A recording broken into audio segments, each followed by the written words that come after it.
Hey everybody, Jamie Kelly here. Thank you so much for tuning in to this episode of Season 3 of the Approximate Podcast. Be sure to join our Patreon for only $5 a month to see all of Season 3's episodes in full HD video. That's patreon.com/approximate podcast. If you're already a patron, thank you so much for your support. And to everyone who's tuned in, we love you all. And now, on with the show. Kitty! Fucking stop it! God damn it. Fucking cat. Yeah, you. Oi. Scrapple. Stop it. Alright, cut. We're done. Fucking cat. God damn it. Motherfucker. Ava Holt, how you doing? Good, how are you? Doing very well. Good. Jesus Christ. It's been, oh my God. The last time we saw each other was... New Year's. It was New Year's over at the Transerotica house, over a dance party. Yeah, it's been a while. It's been a while, and so much has happened. So much. So, a very big thing has happened for you, and that is your FFS surgery. Yes. Tell me about that. Yes. I had it done in June, and I had a breast augmentation before that. So I've been spending my summer recovering. I have not been working that much recently, just now getting back into it, but I needed to take the time to relax and just heal. Yeah. But no, very exciting. Very, very excited about it.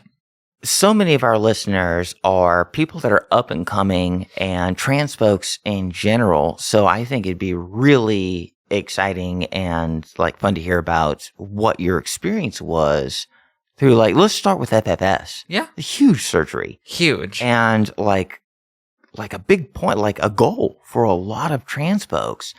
What was that like for you? Who did you go to? What was the process like? So I went to Dr. Raphael in Plano, Texas. And I've been waiting so long to get this done that like when I had it scheduled and everything, it was almost surreal. It was almost like I can't actually believe I'm about to get it done. And I did, and the recovery was long. Wait a minute. Let me interrupt you. That feeling of I can't believe it's getting done, that there's a kind of a euphoria about it, isn't there? Oh my gosh, absolutely. How long have you waited to get this thing done? And like 6 years? 6 years. 6 years? Yeah. When did you feel like I have to get this done? And then how did you go about like saving the money? Like we didn't even talk about like how you paid for this. Like what was the process like? As soon as I started transitioning, as soon as I started, hormones, this was like the surgery that I wanted. This was I've always wanted it since I started transitioning. Yeah. So yeah, after like waiting that long, you're like, holy shit, I can't believe I'm getting it done. Let me ask you this. Yeah. When was it manifest in you? Like when did you start traipsing out and saying, transgender, I'm going to be open about it? Being like trans in general? Openly. I was 20. 20. I was 20. Yep. And how long did you like feel those feelings before 20 when you... Before, well, I felt them when I was young, like extremely young. Yeah. But, during high school and all that, I kind of just threw it to the back of my head. Didn't really. You start feeling those feelings around high school? Before. Maybe junior high, maybe even younger. I mean, from my earliest memories. Your earliest memories. Honestly, you didn't hear a lot about it back, even in like 2014 is when I graduated high school. Like, you didn't hear about it. Right. I always had this picture of myself like in the future of like me, and I never saw that person that I was. So like, I mean, it took a while to like wrap my head around it. I remember being like in kindergarten, right? Yeah. I remember being in kindergarten. I'm sure I've like shared this like story. I'm looking into a new camera I'm not used to looking in. But I remember being like 6, 7 years old, and it was never anything that was like grandiose. Like it wasn't an epiphany when I was super young. Mm-hmm. It was small things. It was small things. I remember being in kindergarten and sitting around a table where kids were painting stuff. And I remember taking the paints and putting them on my nails. And then having like my teacher or other kids look around and go, what are you doing? Yeah, no. What are you doing? When I was in kindergarten, my favorite color was pink. So like everyone was like, well, why do you like pink? Right. I'm like, I don't know how to do. I remember, and I'm about a generation, before you. I'm old, but I remember like even looking at media at the time, and I came up as a Transformers, G.I. Joe, like mid '80s kind of like that was what I saw as a kid. But I also remember very well like looking at Strawberry Shortcake and Rainbow Bright and getting like super hyped about like loving those bits of media where none of my friends like I couldn't tell them that I liked Rainbow Bright. I couldn't tell them that I liked the weird toys that came in from the Happy Meals that were like promoting Rainbow Bright, and I wanted those weird shiny pink and bright colored toys, and like that made so much sense to me. Now didn't have the language for it, I didn't have the acumen to realize what that meant, but I do remember very succinctly remembering that it made me separate in a way that I couldn't like tell other friends. Yeah.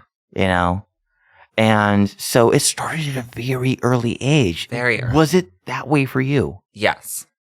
Yep. Very, very early. I mean, like I said, like earliest memories, like, I don't know. I always wanted to dress differently, and like, I like different things, and I never like got along with what the boys wanted to do, like run around and throw the ball around. Like, you weren't a sports kid. No. I got to ask you that neither was I. I was a swimmer in high school. Oh. But like not like football or anything. Not like football or anything. Just swimming. I remember being a young kid, now I'm going to say like around between like 10 and 15 years old. And I remember very succinctly making an effort to try football, to try baseball. Like I saw all these other kids doing it. I thought, well, maybe there's something to it. And I tried somewhere in like. It just doesn't do it for me. It just didn't do it. It just didn't do it. I gave it a shot. I found that what I liked was like the romanticism about baseball. But I didn't like baseball. Yeah. I didn't like doing it. I never understood football. No. I never understood being that physically. Yeah. I'll say, for lack of a better term, aggressive about being physical in that kind of way. No, I don't want to be tackled. I don't want to run. So I was that way for you too, right? Exactly. Yeah. Yeah. When did it matter to you, like you being social around your friends and interacting with your family in a way that like it started to become manifest that trans was a thing, that you weren't happy with how you were?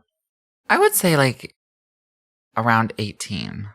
18 is when I like really started to think about it, and like really like it started to get to a point where like I couldn't push it back anymore.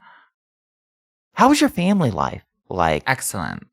You come from a good family. Absolutely. I am so thankful and so grateful to have them. They're amazing. I mean, of course, at first they were a little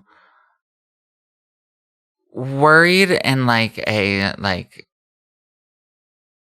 didn't really know what to expect. What were you doing that made them feel a little bit weird at first? More of like, I mean, they were worried about like my social life. Oh. They were more worried about like me fitting in and like that kind of thing, opposed to like medical like things. So, I mean, as any parent would, I mean, of course, like they wanted to see me, succeed in the world, and like they were just nervous. They were just nervous that they didn't think they'd have to go through something like this with me. And, once, like they never missed a doctor's appointment and they went with me to every single one. And once they like understood it more, they were great. And even before then, they were fantastic. They listened to me. They were open to it. They honestly, they were like, this makes so much sense. Very first and foremost, I love that to hear that you have a family that's so receptive to you. Yeah. Season 3, people that have been paying attention to this podcast, we know we've had a lot of trans folks on the podcast, and yeah, the stories aren't always so great, but just to get this out of the way, to hear that you come from a family that has been so receptive is amazing, and we love to hear it. I am so grateful for it. So now I'm wondering, I'm going to backtrack a little bit, and I'm going to say, when I was like, I think it was like when I was 13. When I was 13, I started to find that I started to like cut off my jeans and make short shorts. I started to like literally make a conceited effort of like painting my nails black. Yeah. Black seemed appropriate. Like, oh, hey, you could be a goth kid, paint your nails black. You could be a musician, paint your nails black, and you can kind of get away with it. But my parents would always give me a weird side eye, that I was doing that at all. Yeah. I thought I was like, working my way into it, I started to do these things. When did you start to like manifest and then your parents recognized it? So a lot when I was younger. Once I got to like middle school, I kind of like pushed it all down. So like I stopped doing the things that I was doing like before, like, wanting to paint my nails and like all of the like feminine things that I'm doing now. Right. They kind of forgot about it a little bit because I was the one who came to them. I told them, I was like, listen, I am having these feelings and I feel like I need to go talk to somebody. Wait a minute. This is amazing because we haven't heard this a whole lot on the podcast. You have such an amazing relationship with your parents that you could open a dialogue and they were receptive to it. They were. My mom got me help right away. Instantly. Wow. Next week I was in like the therapist's office, like working things out. And I mean, at that point I already knew what I wanted. I just needed to talk it out with somebody who specializes in that. Yeah. And it helped. And I don't like so I went and I went to therapy, decided that, this is what I need to do. Yeah. And I started going to like my doctor's appointments like until I got my hormones. And I didn't tell my parents until I had my hormones. I didn't start taking them, but I got them. And when I got them, I was like, I'm not going to start them until I talk to my parents and I tell them what's going on. So I kind of came at them, like I already had time to process it. Like I already had a couple years to like that was all that was on my mind for a few years. Like the only thing on my mind, working it out in my head, like all of that. So I had time to like process it and they didn't. So like when I came with the pills in my hand, they were like, oh my God, like this is real. That's like what they were shocked about, I would say. But no, they're fantastic. But after that, they got on board. And instantly. Like we didn't leave the conversation. No one was mad. No one was heated. Like it wasn't a heated conversation. Oh my God. Very much like my mom legit, she was just like, I want to go with you to your next appointment and then we'll start doing this. So like I didn't take them for a couple weeks after I talked to her until we had my appointment. We all got on the same page. Literally, I had everyone there. I had my mom, my dad, and my stepdad. That's fantastic. I'm almost at a loss for words because I'm so used to hearing stories about unacceptance. That like Unfortunately, you hear it way too much. too much. Too much. Unfortunately, like I'm so grateful because I know how bad it could be. I'm going to dive a little bit in because now I need to know.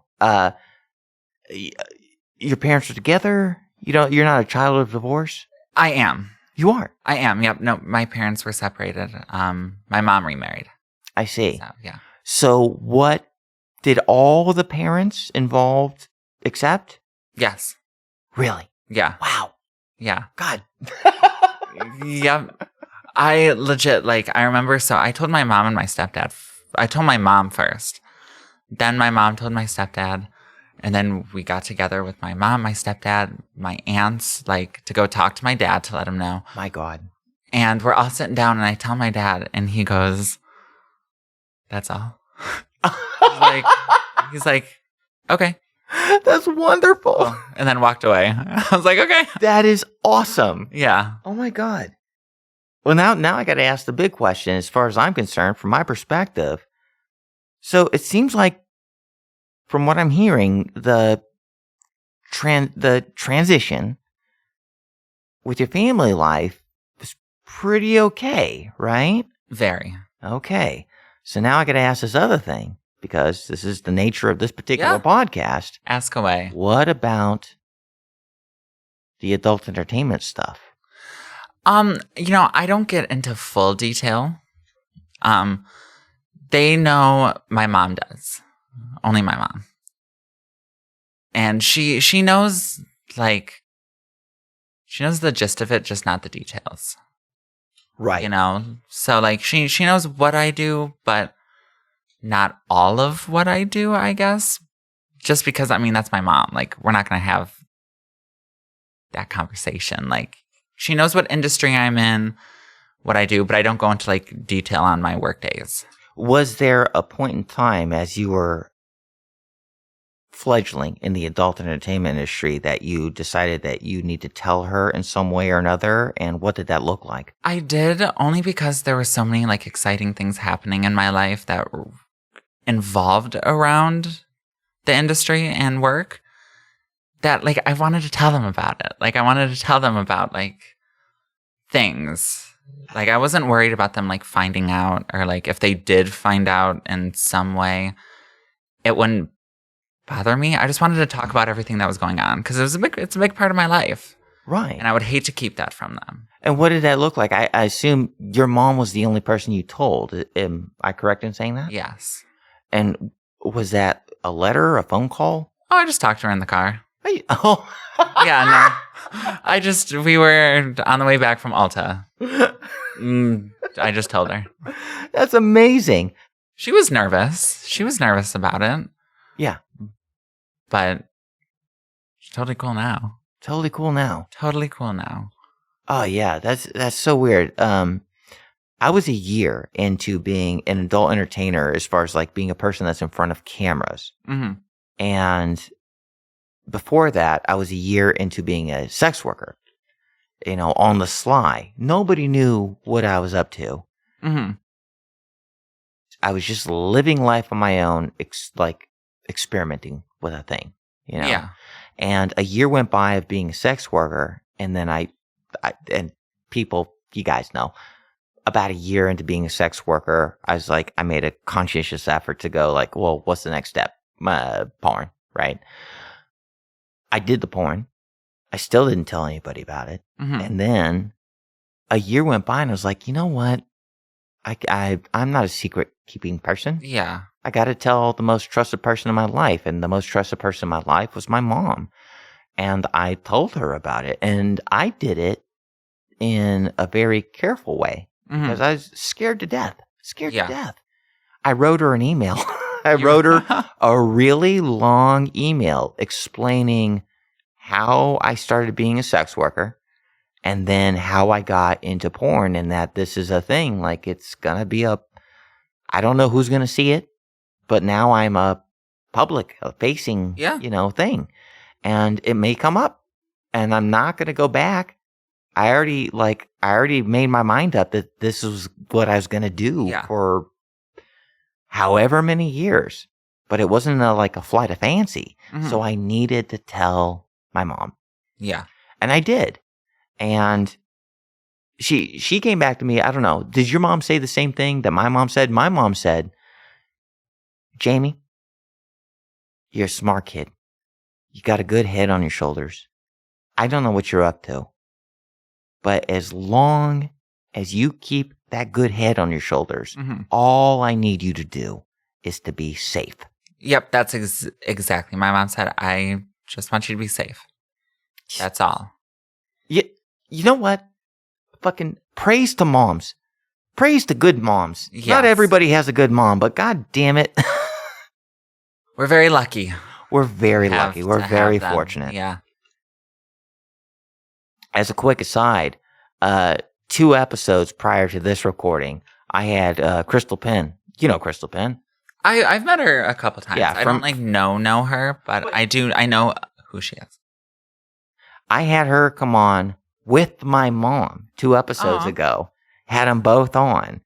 And we actually got to talk about this whole interaction about not only what it is to have a kid growing up trans, and then, going through all the rigmarole of what it is for such an odd, like, to you and I, it's normal, this whole trans thing. Oh my God. But 98% of people don't understand. No. And that is the whole goddamn thing. And I'm so fortunate that I got to have my mom on and and we're so like our story together, from me being a teenager and figuring out stuff and then gaining her acceptance, and then all the way to where like each other's best friends, and then have my press agent and somebody that's, well inundated into a porn industry, and then have them talk to each other along with me to tell the story. It was like one of the most sweetest, best episodes we've ever recorded. Awesome. Such an amazing story. But I want to say that, like, for trans folks that are coming up, that are going through all the heartache that like is included with like being trans and coming out to, man, even if you can come out to your parents or just figuring yourselves out. I love that I have Ava Holt on with such an amazing family story, and I love to like be able to share my family story. Maybe, just hopefully, our stories will let you know, the listening audience, especially our trans folks, especially folks just coming up, industry or not, just being trans, that it can be good. Yeah. And it does get better over time. It does. Time definitely helps. Yeah. I'd be remiss if I didn't say this. I mean, if you're looking at this podcast, if you're listening to this podcast right now, and we're saying all these things, and you appreciate, what you're hearing, you can always, hit me up or hit any of our guests up. There's always going to be links and things. You can always talk. There's like, it's not just a one-sided conversation. Yes. It may take a second for us to get to you. We're busy people, but we always have we always have your best interest in mind, and we've gone through it. And so just know, hit us up, when you can. Yes. So you just got done through with FFS, and before that, you had top surgery. I did. And what was when we were talking before we started the podcast, it was amazing to me, like how short of a distance it was that you put 2 surgeries together. So the breast was how long ago? May 1st. May 1st. So right around the corner. And then I had the FFS the first week of June. Jesus. So a month and a couple days. Okay, so everybody is seeing Ava right now. How jealous. Just amazing. Thank you. We shared the same doctor's office. Yes. Yeah, so we both, me since like about 10 years now, all my procedures have gone through the American Institute of Plastic Surgery over in Plano, Texas, North Texas, DFW area. You use the same doctor's office. Same doctor's office. You go with your surgeon is Raphael. Dr. Raphael. Yeah. Mine is Dr. Harris, but they do the same stuff. Yeah. They do the same stuff. We were talking before the podcast, before we hit record, about just how amazing that they are. They're great. I couldn't think of I couldn't think of 10 out of 10. 10 out of 10. 10 out of 10. You're happy with your top surgery? Oh my gosh. So happy with my top surgery. I got that done in Vegas. So only your FFS was from... Only my FFS. Was from Plano? Yes. Okay, that's good to remark. Let's give a shout out to the people that did your top surgery. Dr. Style. Yeah? Style Aesthetics. Yeah. Amazing. Love him. How much did you spend? I spent $8,500. $8,500. That's not bad. Because the last time I checked, now I got mine done 10 years ago, and it was like $7,500. Mm-hmm. But I know the median is about 10 grand. And that's the number that spooks folks. Like, yeah. Geez. When you say 10,000, that seems egregious. That's expensive. But 85 seems a little more attainable. He did such an amazing work that I'm very glad that I went to him. And that I was able to stay home. The surgery center was 15 minutes from my house. So right when I was done, I could go home and get in bed. Now, I know that as far as surgeries go, I had 4 different surgeries. You've had essentially 2, top surgery and FFS? And FFS. They were multiple procedures for FFS. Right. All in one. Right. That's the thing. One time getting knocked out. This is actually a very important thing to say for folks that don't know. FFS isn't just a one and done thing. No. It's not a monolith. FFS is a series of different procedures. Yes. Which are different for everybody. Not everybody gets the same. Not yeah, everyone. Exactly. There's no such thing as putting a girl face on your face. No. I absolutely want to make that clear as we're talking about this. There's so much that you have to do that has nothing to do with money, and that is being prepared about aftercare.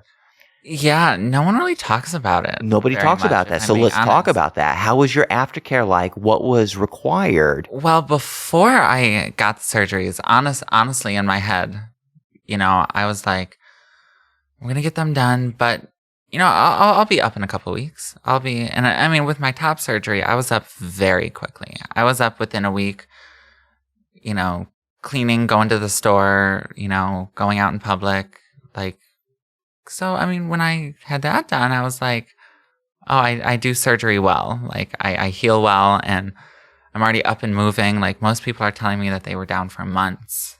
And so when I got the FFS done, I was expecting, to look crazy for a while. But, all the little things they don't tell you, like parts of your face go numb for a little bit. Yeah. And, you have these scars that need time to fade, and they don't really tell you about that. I was freaking out that I was never going to regain feeling in my lip again. I was literally freaking out, calling them on the phone, crying that my lip is never going to go back. And they're no, you just have to give it time. You don't really know how long 3 months is. I think a very important... until you do it. Absolutely. Yes, you get to pay for the surgery, and there's going to be a lot of rigmarole beforehand and afterhand. Mm-hmm. And that once you do it, you're not going to see exactly what you want to see the moment you wake up after the surgery. That's not how it works. That's not how it works. Even a week after, even 2 weeks after, even 6 weeks after, you don't. Of course you can feel yourself healing, but looks wise, my swelling went from the top down. So at one point, I wasn't really swollen like above my cheeks, but like below, it was like super swollen. So like your face keeps changing. Oh, absolutely. After you get it done for months. Now people are seeing you on camera. This is 2.5 months after your surgery, and you're looking fantastic. So, it can happen if you're a good healer. Yeah. I'm 1.5 years in after my FFS, and everything's been done. If you're the kind of person that is like predicated, it's like just in you to have like appreciate delayed gratification, mentally you'll go a lot further. You will go a lot further because I spent a lot of time like looking in the mirror at my face, like I don't like.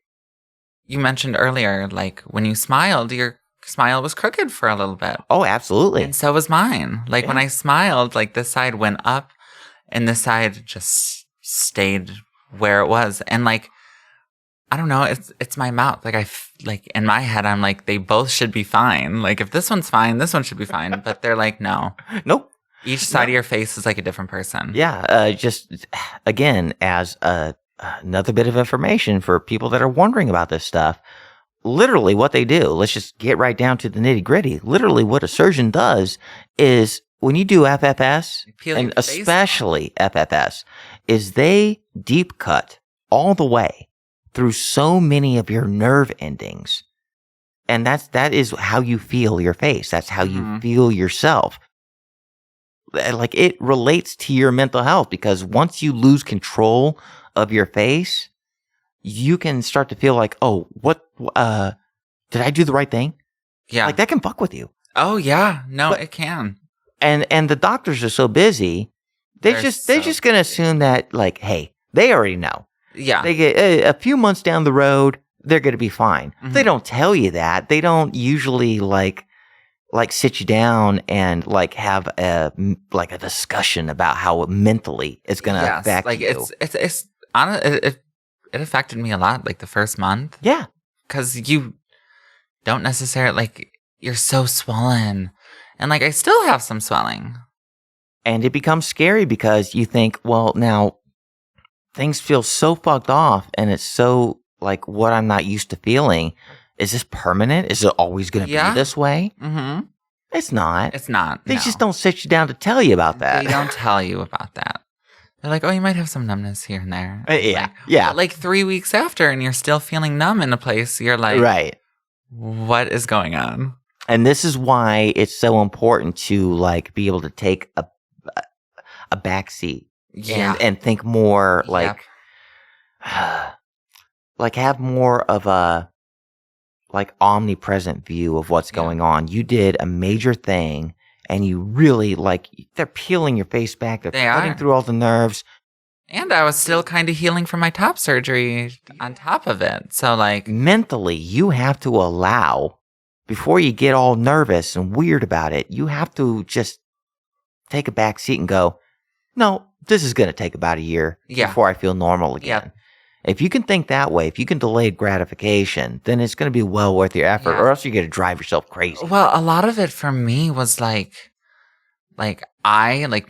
was ready to like start working. I was ready to get out. I was ready to go do things, but my body was not. Right. Like I'm still swollen. I still have pain in my face, but I'm ready to get out there. Like that's a really good point. I love that you say that, because especially for folks in our position where it's not just about, medically treating ourselves, but we also are part of an industry. Yeah.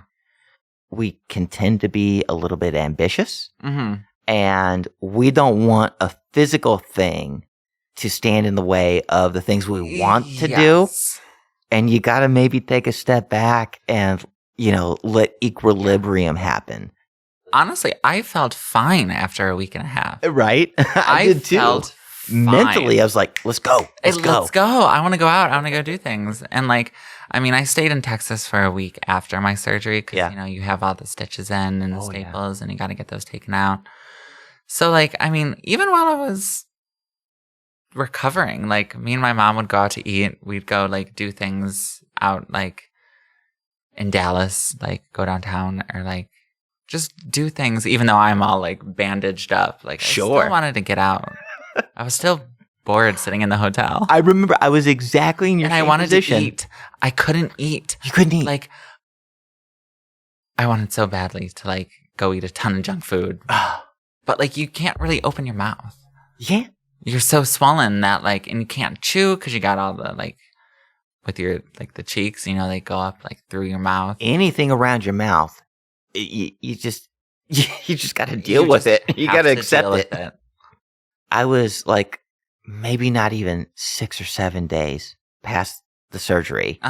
And my mom was my like aftercare taker.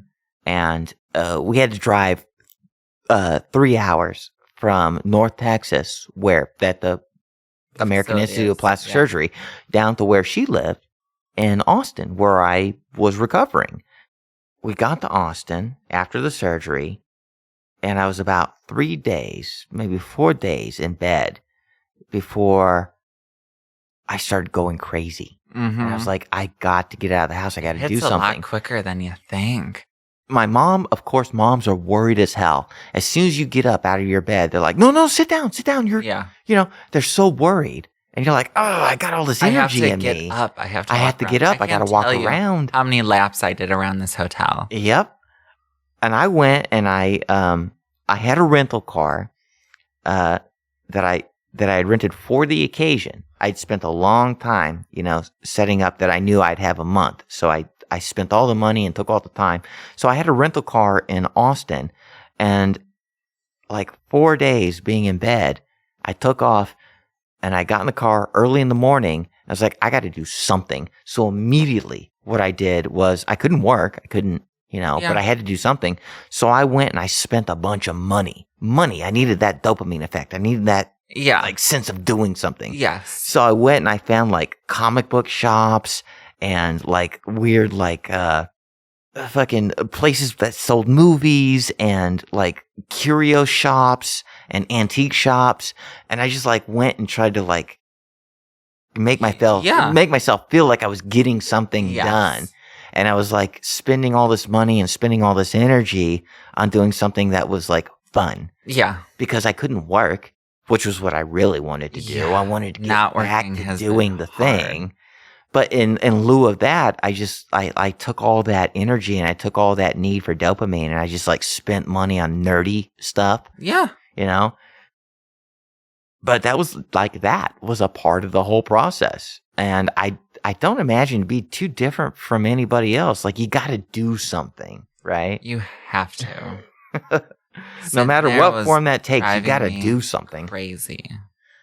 At the end of the day, you listen to your doctors and your nurses' recommendation. Exactly. I didn't go out there and do anything that would put my healing in harm's way. Yeah. But I just needed to get out of the house. Yes. Yep. Same. Yeah. So I'm going to do a tight segue from all of what we've been talking about into another thing that is very prescient to today's conversation. I got to know as much as you can tell me, and we're going to start from the bottom. Mm-hmm. What was it? Now, it's a hard left turn, but what was it for you to get into the adult entertainment industry? What did that look like? Honestly, I never thought about being in the adult industry, like before I was, like never. Like if you would say 3 years ago that I'd be doing what I'm doing, I would not have believed you. I was approached by someone in the industry who, I think they messaged me on Instagram or something, and they're like, "Hey, I want to fly you out to Vegas and shoot you."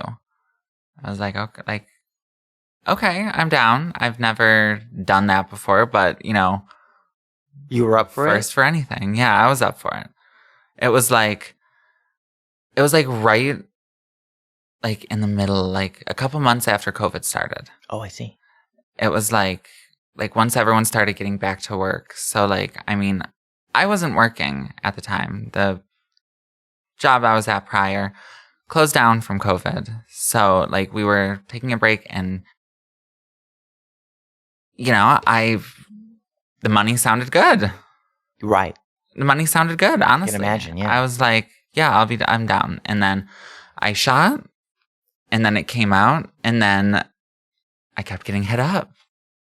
like Groovy contacted me, and then other companies started contacting me, and it just kind of turned into that. Like, I mean, before I got in the industry, I didn't have a Twitter. I didn't have an OnlyFans. I wasn't like prevalent like that on social media. And so when I got into the industry, that's when I started doing all the other things. Making a Twitter, OnlyFans, like all of that. So once companies kept hitting me up, it just changed into what I do. I see. And I couldn't be happier so about it. Well, that's amazing. So I got to ask you this. Have you been getting enough work to where you can actually afford to survive? Or do you have like a day job? Or No, this is all I do. This is it? Mm-hmm. This is it. Wow. Yeah, I was a bartender before. Quite the career change. But I like it so much better. I honestly love what I do now. That's awesome. Do you feel like you're navigating it well? Do you feel like... I do, but I've had so many people help me. Yeah. Throughout, like, to get where I'm at. Yeah. Like, so many people, and I am so thankful for that. I really like hearing that it was kind of an opportunity that landed in your lap, and you were able to... It literally landed in my lap. And you were able to, like, recognize the importance of it. Mm-hmm. And make it work to your advantage. And I love most of all that you're saying that how important it is for other people to help. Because it wasn't just like you didn't go out and say it wasn't an ego thing. Absolutely not. Absolutely. In the beginning, I had no clue what I was doing. Right. No clue at all. And if it weren't for the people that helped me through it, like, I don't know. I don't know if I'd be exactly where I'm at today. Like, I mean, I got help from many wonderful people. That's amazing. That's amazing. And shout out to all those people, whoever they may be. You're making somebody's life better. You know? They did. And I hope I can do that for other people. That's the thing. That you said that at all, I almost want to wrap it up on that. This is why, like, I've been so excited to have you on because you know a good person. You know a good person right off the cuff, you know, and I've been wanting to have you on for so long. So happy to be here. I've been wanting to, like, just hang out with you for so long. Like, God damn it, when you meet just a decent person, which is unfortunately in this business, in any entertainment business where egos are high and people, like, there's a lot of folks that come as, like, broken wings, and there's a lot of, like, nonsense. There's a lot of chaos in this business. To meet somebody that you recognize right off the bat as somebody who is decent and is kind, and is just is trying to do the best they can. Well, thank you. Thank you so much, Ava. Oh my gosh, thank you, thank you. So we're definitely gonna have you back on. We're gonna wrap up season 3. We're gonna have you back on for other things, and we're definitely we got to hang out more. Yes, absolutely. I would love that. We got to hang out more. But with that being said, we generally wrap up the episodes with this one last thing. Okay. And to the best of your abilities, 3 pieces of advice that you can give to up and comers from your perspective. There's no wrong or right answer. Whatever you have to say, 3 things. 3 things. Always be prepared. I think like anything that you may need, have it just in case. Confidence. You need confidence. I mean, we all have those times where we're like feeling, but it's very important. It's very important. So, like, you know, it's hard sometimes. Try to, like, really feel yourself, you know? Yes. And then a third. If you're struggling with a third, something maybe pragmatic, something like a dumb thing like filling out paperwork, or like something that's like literally a part of being on set and like you got to do this. Always bring multiple clothing options. Very good. Very good. Just in case. I walk onto set, I have like 3 bags full of stuff, like just in case, because I might need something out of each of these. Absolutely. And that ties into your other bit about being prepared. That is absolutely a thing. Literally, and we're going to close this up soon, but tomorrow, as of the time of this recording, is I got to be on set. And I was given instructions at the 11th hour. You always get instructions at the 11th hour. Yeah. That I am to perform naked for a shower scene and that I don't need any kind of outfit for pretty girls. Yeah. I don't trust that. So what I do is I make sure that in my travel bag, I have something neutral to wear. A set of whites and a set of blacks that can fit against any fucking thing just for taking photos, because they say one thing and then they're disappointed in you when you didn't come, with an entire stripper store's worth of fucking. Because they will say, bring, like, this is like the vibe of the scene. Yeah. Bring something to match it. Yeah. And I always like second opinions. So, like, I bring multiple things. Right. That I can be like, okay, opinions, everyone. What do y'all think? It's a goddamn schmutz that we got to go with. Yeah, right. But with that being said, listeners of the podcast, please take all of her pieces of advice into a mind, because if you've been listening and you've heard all the other pieces of advice, it all culminates into a strategy. I guarantee you it does. It really does. So with that being said, thank you, everybody that's listening and watching to the Approximate Podcast. And thank you so much, Ava Holt, for being on the show. Thank you for having me. So happy to be here. Okay, look in this camera and say goodbye. This one? Yeah. Or that one? Yeah. Any of them? That one's looking at you. Bye. Goodbye. Thank you for listening. All right. See you guys later.